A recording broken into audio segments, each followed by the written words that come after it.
Everyone. आज का video उन स्टूडेंट्स के लिए है जो बीएचएमएस करना चाहते हैं लेकिन उनके मार्क्स काफ़ी कम हैं या फिर काउंसलिंग में सीट नहीं मिली। तो ऐसे केसेस में काफ़ी लोग कंफ्यूज हो जाते हैं कि क्या मैनेजमेंट कोटा एक ऑप्शन है, कैसे अप्लाई करना है, क्या ये लीगल है, क्या प्रोसीजर है, कितने पैसे लगेंगे। हाय, माय नेम इज सृष्टि सिन्हा और आज हम कंप्लीट ब्रेकडाउन करने वाले हैं मैनेजमेंट कोटा के बारे में। और सबसे इंपॉर्टेंट, अपने करियर को सिक्योर कैसे करें विद द राइट अप्रोच। तो इस वीडियो को एंड तक जरूर देखना ताकि इससे तुम्हारा टाइम, पैसा और एनर्जी सब कुछ बच जाए। तो question number 1, what is management quota? Management quota एक ऑल्टरनेटिव एडमिशन रूट है जो प्राइवेट कॉलेजेस ऑफर करती हैं, स्पेशली उन स्टूडेंट्स के लिए जिनको सीट्स नहीं मिलती हैं through centralised merit based counselling. यहाँ मैं AA की बात कर रही हूँ। ये प्रोसेस बिल्कुल लीगल है और हर प्राइवेट या डीम्ड यूनिवर्सिटी इसे ऑफर करती हैं क्योंकि हर कॉलेज को कुछ परसेंटेज मिलता है मैनेजमेंट कोटा के लिए। तो अब थोड़ा सा हम डिफरेंस समझते हैं कि मेरिट बेस्ड एडमिशन और मैनेजमेंट कोटा के थ्रू एडमिशन में क्या डिफरेंस रहता है। तो मेरिट बेस में आपको सीट एलोकेट होती है on the basis of NEET score या फिर रैंक हम कह सकते हैं तुम्हारी मेरिट के दम पर। मैनेजमेंट कोटा में तुम्हें डायरेक्टली एडमिशन मिलता है कॉलेज में और कुछ डॉक्यूमेंट्स रिक्वायर होते हैं उसमें।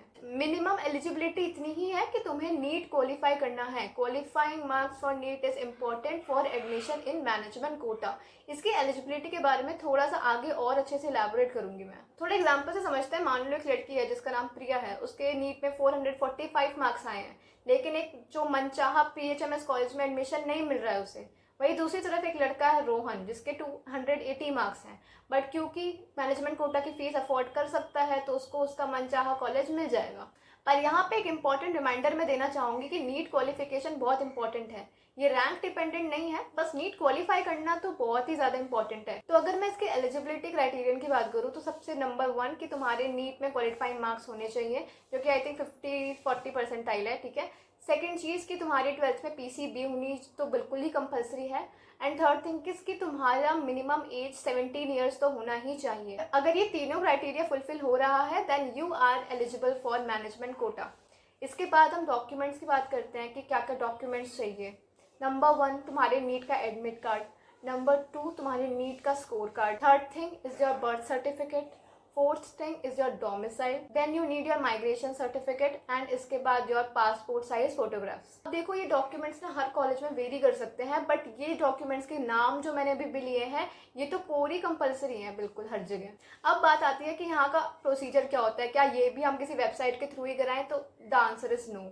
इसके लिए you have to contact the college directly phone करो या फिर वहाँ पे चले जाओ, ठीक है। उनसे बात करनी है तुम्हें कि हमें यहाँ एडमिशन लेना है, then they will tell you the procedure या फिर उनका एक पूरा डिपार्टमेंट होता है एडमिशन के लिए। अब यहाँ पे डायरेक्ट एडमिशन होने से पहले कुछ कॉलेजेस टेस्ट लेते हैं या फिर इंटरव्यूज़ लेते हैं, ठीक है।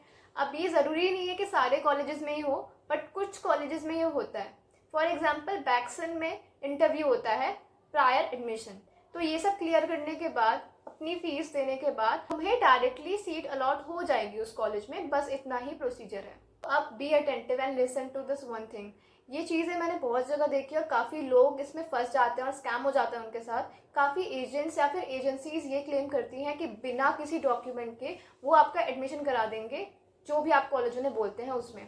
तो देखो दिस इज कंप्लीट स्कैम, ठीक है। बिना डॉक्यूमेंट्स के, बिना वेरिफिकेशन के, बिना आइडेंटिटी के कहीं भी तुम्हारा एडमिशन नहीं हो रहा है किसी भी कॉलेज में। तो अगर तुम्हारी नज़र में कोई ऐसी चीज़ आती है जो क्लेम कर रही है कि सिर्फ पैसे दे दो, बिना डॉक्यूमेंट्स के, बिना किसी प्रोसीजर के आपको डायरेक्टली एडमिशन मिलेगा, तो इसमें बिल्कुल भी नहीं पढ़ना है। सारा कुछ अपने से करना है, कॉलेज विजिट करना है और सब कुछ अपनी आंखों से देख कर ही करना है, ठीक है। कॉलेज ऑथराइज कंसल्टेंट या फिर कुछ बहुत ही ज़्यादा ऑथराइज प्लेटफॉर्म्स पे तुम्हें बिलीव करना है।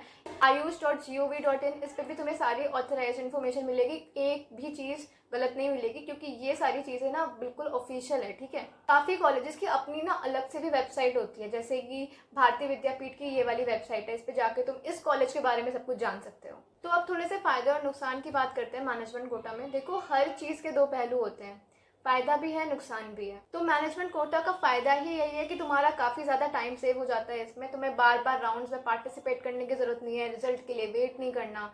तुरंत जाओ, एडमिशन लो, फीस भरो और हो गया एडमिशन। दूसरी चीज़ है कि मैनेजमेंट कोटा में 100% तुम्हें सिलेक्शन तुम्हारा हो ही जाएगा, पक्का सीट मिल जाएगी। यहाँ कोई रिस्क फैक्टर नहीं होता कि क्या पता मेरा नंबर ना आए, ऐसा कभी नहीं होगा। और तीसरी चीज़ है कि तुम्हारी चॉइस की चीज़ तुम्हें मिलती है। तुम्हें इस कॉलेज में जाना है, मैनेजमेंट कोटा के थ्रू बहुत आराम से हो जाएगा। अनलाइक मेरिट बेस्ड में ऐसा नहीं हो पाता। डिसएडवांटेजेस की बात करें तो देखो, पहला डिसएडवांटेज तो यही है कि फ़ीस बहुत ज़्यादा होती है। दूसरी चीज़ ये है कि लिमिटेड सीट्स होती हैं, ठीक है, सबके लिए नहीं, फर्स्ट कम फर्स्ट सर्व वाली चीज़ें होती हैं यहाँ पे, तो यहाँ पे भी कंपटीशन है, ऐसी बात नहीं है। और तीसरी चीज़ होती है ना कि काफ़ी मिसकंसेप्शन है इस चीज़ को लेके कि सीट खरीद लिया टाइप। लेकिन सच ये है कि अगर आप डॉक्टर बनना चाहते हो और इस रूट से आपका करियर सिक्योर हो रहा है, तो रिसर्च करके इस चीज़ के थ्रू एडमिशन लेने में कोई बुराई नहीं है। तो अब थोड़ी सी फीस की बात कर लेते हैं ताकि तुम्हें एक आउटलाइन पता चल जाए कि कितने पैसे लगने वाले हैं मैनेजमेंट कोटा के थ्रू।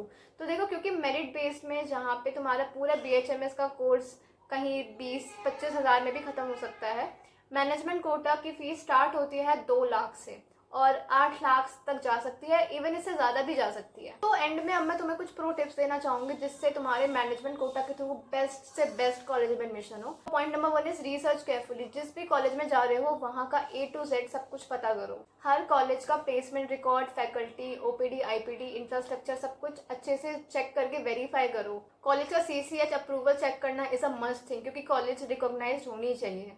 जब तुम्हारा एडमिशन हो जाता है उसके बाद कॉलेज के एडमिशन टीम से तुम्हें रिटन कंफर्मेशन लेना है कि हाँ तुम्हें इसमें एडमिशन मिल चुका है, ताकि आगे कोई रिस्क ना हो। और मोस्ट इंपॉर्टेंट मैंने बता दिया, किसी भी स्कैम के चक्कर में नहीं पड़ना। कहीं ज़रूरत पड़ रही है देन कंसल्ट काउंसलर जो कि खुद मेडिकल बैकग्राउंड से हो और वो तुम्हारी हेल्प कर सके। अब जैसा कि मैंने पहले मेंशन किया कि काफ़ी कॉलेजेस में इंटरव्यूज़ लेते हैं, तो उसके लिए भी खुद को प्रिपेयर करना है।